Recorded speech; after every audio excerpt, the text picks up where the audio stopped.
우리는 우리 자신을 소유하는가? 자유지상주의. 포브스는 매년 미국의 400대 부자 명단을 발표한다. 지난 10여 년 동안 마이크로소프트 창업자인 빌 게이츠가 1위를 차지했는데 2008년 기준 그의 순자산은 570억 달러로 추정된다. 명단에는 이 밖에도 투자가 워런 버핏 2위 500억 달러, 월마트 소유주, 구글 창업자, 아마존닷컴 창업자, 여러 석유 기업 관계자, 헤지펀드 운용자, 미디어 거물, 부동산 재벌, 텔레비전 토크쇼 진행자 오프라 윈프리, 155위 27억 달러, 뉴욕 양키스 구단주 조니 스타인브레너, 마지막 순위 13억 달러 등이 올라 있다. 미국의 부자들은 순위가 낮더라도 재산이 너무 막대해서 몇십억 달러 정도로는 400대 부자 명단에 간신히 이름을 올릴 정도다. 실제로 미국의 상위 1%가 미국 전체 부의 3분의 1을 소유하는데 이는 하위 90%에 해당하는 사람들의 부를 모두 합친 것보다 많은 액수다. 또한 상위 10% 가정이 미국 전체 소득의 42%, 전체 부의 71%를 소유하고 있다.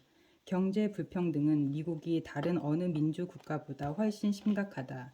어떤 사람은 이러한 불평등은 부당하므로 부자들에게 세금을 보다 많이 부과해 가난한 사람들을 도와야 한다고 생각한다. 반면 이에 반대하는 사람들도 있다. 이들은 강요나 사기 행위 없이 시장 경제에서 자유로운 선택으로 얻은 부라면 전혀 부당하지 않다고 말한다. 과연 누가 옳을까? 정의를 행복 극대화라고 생각하는 사람이라면 다음과 같은 논리로 부의 재분배 주장을 옹호할 것이다.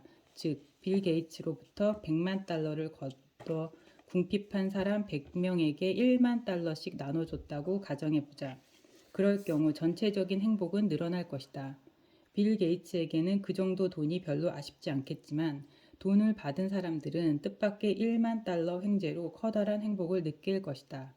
빌 게이츠의 공리는 다소 줄어들었겠지만 돈을 받은 사람들에게 늘어난 공리를 모두 합치면 그보다 클 것이다. 공리주의 논리는 꽤 급진적인 부의 재분배를 지지하는 쪽으로 확대될 수도 있다. 이를테면 빌 게이츠가 돈이 줄어들어서 입는 타격과 사람들이 돈을 받아서 늘어나는 혜택이 같아질 때까지 빌 게이츠로부터 계속 돈을 걷어 가난한 사람들에게 나눠줘야 한다는 식이다. 이런 로빈 후드식 각본은 적어도 두 가지 반박에 부딪힐 수 있다. 하나는 공리주의 사고 내의 반박이고 다른 하나는 공리주의 바깥에서 오는 반박이다. 첫 번째 반박은 높은 세금, 특히 소득에 부과되는 세금이 일과 투자에 대한 의욕을 꺾어 생산성 감소로 이어진다는 주장이다. 그로 인해 전반적인 경제 성과가 줄고 재분배할 이익도 줄어들면 전체 공리는 줄어들게 된다. 따라서 공리주의자들은 빌 게이츠와 오프라 윈프리에게 무거운 세금을 물리기 전에 그로 인해 이들이 일을 적게 하고 돈도 적게 벌어 결국에는 가난한 사람들에게 재분배할 돈도 줄어드는 건 아닌지 따져봐야 한다고 주장할 것이다. 두 번째 반박은 이러한 계산을 문제의 핵심에서 벗어난 것으로 본다.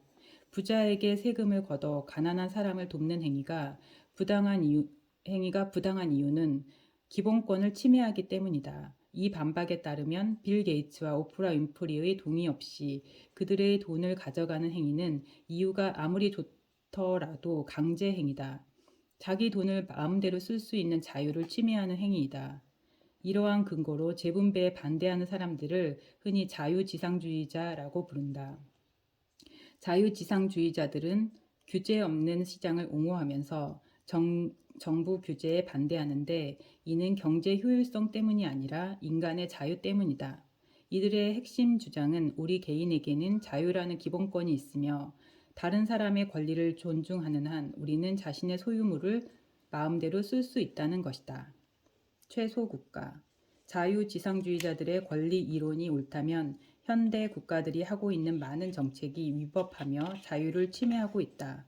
오로지 최소국가, 계약 이행을 강제하고 도둑으로부터 개인의 재산을 보호하며 평화 유지 기능을 하는 국가만이 이들의 권리 이론에 부합한다.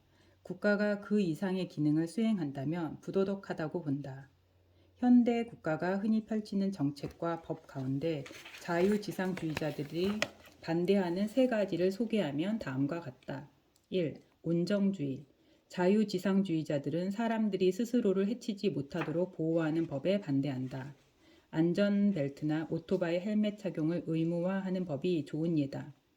헬멧을 쓰지 않고 오토바이를 타는 행위가 어리석은 행동일지라도 헬멧 착용 의무화법이 목숨을 구하고 심각한 부상을 예방할지라도 그러한 법은 개인이 어떤 위험을 감수할지 스스로 결정할 권리를 침해한다고 주장한다. 제3자에게 해를 끼치지 않는 한, 그리고 오토바이를 타는 사람이 자신의 치료비를 부담하는 한, 국가는 개인의 신체나 목숨과 관련해 간섭할 권한이 없다. 2. 도덕적 법제화. 자유지상주의자들은 법을 통해 강압적으로 미덕을 권장하거나 다수의 도덕적 신념을 표출하는 것에 반대한다. 매추는 많은 사람들이 도덕적으로 못마땅하게 여기는 행위겠지만 그렇다고 성인들의 합의로 이루어지는 매춘을 법으로 금지하는 것은 옳지 않다. 어떤 공동체의 다수가 동성애에 반대한다고 해서 게이나 레즈비언에게서 성상대자를 고를 권리를 박탈하는 법이 정당화되지는 않는다. 3. 소득이나 부의 재분배. 자유지상주의자들의 권리 이론은 부의 재분배를 위한 과세를 비롯해 누가 누구를 도울 것을 요구하는 일체의 법 규정을 배제한다. 부유한 사람이 의료, 주택, 교육을 보조하는 방법으로 덜 부유한 사람을 지원하는 행위는 바람직한 일이지만 그런 일은 개인의 판단에 맡겨야지 정부가 강제할 것이 아니라고 본다. 자유지상주의자들은 재분배를 위한 과세를 강제 행위이자 심지어 절도로 간주한다. 부자는 부유한 납세자에게 가난한 사람을 돕는 사회 프로그램을 지원하라고 강요할 권리가 없으며 그것은 자애로운 도둑이 부자의 돈을 훔쳐 노숙자들에게 나눠줄 권리가 없는 것과 마찬가지라는 것이다. 자유지상주의 철학을 가진 사람들이 어떤 정치적 성향을 띠고 있는 집단과 정확히 일치한다고 말하긴 어렵다. 자유방임 경제정책을 지지하는 보수주의자들도 학교 내 예배활동, 낙태, 외설물 규제 같은 문화적 문제에서는 자유지상주의자들과 의견을 달리하는 경우가 흔하다. 그런가 하면 복지국가를 지지하는 사람들 가운데 상당수는 게이의 권리, 출산 결정권, 언론의 자유, 정교 분리 같은 문제에서는 자유지상주의자들과 견해를 같이 한다. 자유지상주의 사상은 1980년대에 친시장, 작은 정보를 지향하던 로널드 레이건과 마거릿 대처의 정책에서 뚜렷하게 드러났다. 그런데 지적 신념으로서의 자유지상주의는 그보다 앞서 복지국가 이념에 대한 반발로 등장했다. 오스트리아 출신 경제학자이자 철학자인 히리드히히 하이에크는 자유헌정론에서 전반적인 경제 평등을 성취하려는 시도는 무엇이든 강압적이며 자유사회를 파괴하게 된다고 주장했다. 미국 경제학자 밀턴 프리드먼은 자본주의와 자유에서 국가의 역할이라고 널리 알려진 많은 행위가 개인의 자유를 침해하는 위법행위라고 주장했다. 강제적인 사회보장제도나 정부가 운영하는 퇴직 프로그램이 대표적인 예다. 어떤 사람이 노년을 어렵게 살더라도 현재를 즐기고자 자기 재산을 당장 쓰기로 결정한다면 대체 무슨 권리로 그 결정을 맡겠는가? 라고 프리드먼은 묻는다. 그 사람에게 퇴직한 뒤를 생각해 저축하라고 권고할 수는 있지만 그의 결정을 막을 수 있는 권리가 우리에게 있다는 건가? 프리드먼은 비슷한 근거로 최저임금제에도 반대한다. 고용주가 얼마나 적은 임금을 지급하든 노동자가 받아들인다면 정부가 나서서 반대할 권리는 없다는 것이다. 고용차별금지법 역시 정부가 개인의 자유를 침해하는 행위다. 고용주가 인종이나 종교 등의 이유로 차별하고자 해도 국가는 그것을 막을 권리가 없다고 여긴다. 프리드먼의 시각으로는 그러한 입법은 개인들 사이의 자발적인 계약의 자유를 간섭하는 유형의 행위다.